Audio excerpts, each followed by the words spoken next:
Hello my dear, कैसे आप सभी। उम्मीद करता हूँ अच्छे होंगे। तो आज के वीडियो में हम लोग बात करेंगे नाभिकीय बल क्या होते हैं। तो बने रहिए हमारे साथ वीडियो के लास्ट तक। बेटा देखिए, इसमें हम लोग बात करते हैं पहले आपके मूल बल कौन कौन से हैं दुनिया में। देखिए बेटा, मूल 4 बल हैं। मूल बल कौन कौन से? 4 मूल बल हैं। पहला आपका आता है गुरुत्वाकर्षण बल। कौन होता है बेटा? गुरुत्वाकर्षण बल, जो ग्रेविटेशनल फोर्स है।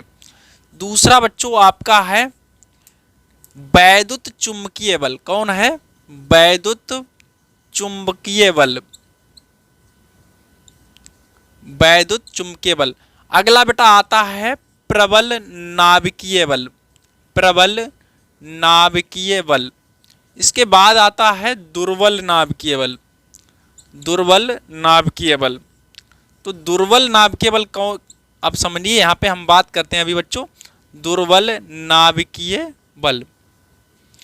ये हो गया अपना दुर्बल नाभिकीय बल। अब देखो बेटा, यहाँ से कहानी ये है, आप समझिए, थोड़ा आपको जानकारी के लिए हम बता देते हैं। ये जो गुरुत्वाकर्षण फोर्स है ये हर जगह लगता है। इसकी जो परास है, सबसे अधिक इसकी परास है किसकी? गुरुत्वाकर्षण बल की। मतलब ब्रह्मांड में, दुनिया में कहीं भी अगर कोई वस्तु है तो उनके बीच ये फोर्स लगेगा लगेगा। जैसे आप वहां से वीडियो देख रहे हैं, हम यहाँ हैं, तो हमारे और आपके बीच ये गुरुत्वाकर्षण फोर्स लग रहा है। चिड़िया, पक्षी, कोई भी दो वस्तुएं, उनके बीच गुरुत्वाकर्षण बल लगना ही लगना है। बस बात यह है कि दोनों वस्तुओं के बीच क्या होना चाहिए? द्रव्यमान होना चाहिए, मास उनमें होना चाहिए। ठीक है। अब हम बात करते हैं बेटा कि इसमें परास तो बहुत है, इसमें परास बहुत, लेकिन इसकी जो है तीव्रता बहुत कम है। मतलब ये जो फोर्स है वो इतना मतलब हमें महसूस नहीं होता है, बहुत कम मात्रा में लगता है।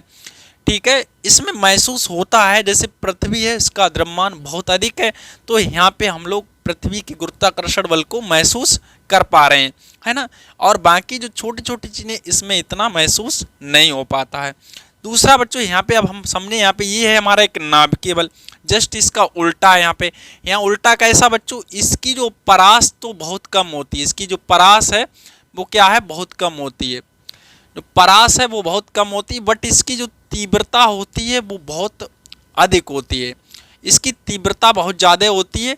ये मतलब एक तरीके से अब तक के ज्ञात बलों में सबसे अधिक तीव्र बल है, बट इसमें परास बहुत कम होती है। यह सिर्फ नाविकों के बीच ही लगता है। किसके बीच लगता है? नाविकों के बीच। अब तो बेटा वो तो वही बात होगी, मतलब इन्हें भाई साहब को क्या दे दिया? इन्हें परास दे दी तो इनसे तीव्रता ले ली, और इन्हें तीव्रता दे दी तो इनसे क्या ले लिया? परास। मतलब जिसे दांत हैं उसके पास चने नहीं, और जिसके पास चने हैं उसके पास दांत नहीं। यही बात होगी ना। यहाँ पे कहानी बेटा, अब यहाँ पे समझिए, ऊपर वाला बहुत समझदार था। अगर ये दोनों पावर किसी एक बल को, मान लिया जैसे गुरुत्वाकर्षण बल है, इसके परास भी दे देता और इसे तीव्रता भी दे देता, तो बहुत प्रॉब्लम होती। उसे पता था कि कलयुग में बहुत शैतान जन्म लेंगे। तो यहाँ पे देखिए, रोज सवेरे सवेरे पेपर में छप के आता कि हैवी गुरुत्वाकर्षण बल के कारण हुई पड़ोसी की मिर्चें गायब, है ना। पड़ोसी की हुई भैंसिया गायब, गुरुत्वाकर्षण बल का हाथ। ऐसे मोटी मोटी हेडिंग आती यहाँ पे, तो हो गया, सब तमाशा बन के रह जाता है ना। तो हो सकता है इसी वजह से चीजें रही। चलिए अब हम लोग बात करते हैं अपने नाभिकीय बल की। किसकी बात करते हैं बच्चों? नाभिकीय बल। समझिए नाभिकीय बल क्या है। नाभिक के भीतर हमारे न्यूक्लियन होते हैं। कौन होते हैं? न्यूक्लियन। जैसे न्यूट्रॉन और प्रोटॉन। तो उन प्रोटॉनों, आप सोचिए, प्रोटॉन पे पॉजिटिव चार्ज होता है, न्यूट्रॉन न्यूट्रल रहता है, फिर भी उसमें ये एक दूसरे से बंधे रहते हैं। आप थोड़ा समझिए, जैसे कोई हमारा परमाणु है, उसके भीतर हमारा नाभिक है, और नाभिक में प्रोटॉन प्लस न्यूट्रॉन रहते हैं। आप सोच रहे होंगे कि जैसे प्रोटॉन पे पॉजिटिव चार्ज है, ये बिल्कुल पास पास है ना। देखिए अभी तक हम पढ़ते हैं कि प्लस प्लस एक दूसरे को प्रतिकर्षित करते हैं। तो ये इस वजह से अगर यहाँ पे बहुत सारे प्लस प्लस जुड़े हैं तो ये कैसे रह पाते होंगे? क्योंकि न्यूट्रॉन पे तो कोई न्यूट्रल बता रहता है, उस पर कोई चार्ज नहीं। प्रोटॉन पे पॉजिटिव चार्ज है, तो ये तो प्रतिकर्षित करना चाहिए। तो एक दूसरे को बंधे काय हैं? किससे बंधे? ऐसी क्या शक्ति है जो इन्हें बांधे हुए है? तो उसी जो भी फोर्स इन्हें बच्चों बांधे हुए है, उसी को हम लोग बोलते हैं नाभिकीय बल। क्या बोलते हैं बेटा? नाभिकीय बल। तो हम सीधे शब्दों में बेटा बोल सकते हैं क्या बोल सकते हैं, नाभिक के भीतर, नाभिक के भीतर, भीतर कार्यरत वह बल, नाभिक के भीतर कार्यरत वह बल जो न्यूक्लियनों को, जो न्यूक्लियनों को, न्यूक्लियनों को मतलब आप समझ रहे होंगे न्यूट्रॉन और प्रोटॉनों का ये, ठीक है। तो न्यूक्लियनों को परस्पर, परस्पर बांधे रखता है, परस्पर बांधे रखता है, नाभिकीय बल कहलाता है। क्या कहलाता बच्चों, नाभिकीय बल, नाभिकीय बल कहलाता है, ठीक है बेटा। इसके गुण निम्नलिखित हैं, तो इसके गुण क्या हैं बेटा, तो यहाँ पे हम लोग इसकी गुण लिख देते हैं, है ना। तो इसमें निम्नलिखित गुण हैं, आप समझिए, एक एक को हम आपको समझाएंगे, बहुत प्यार से समझेंगे हम इस चीज़ों को।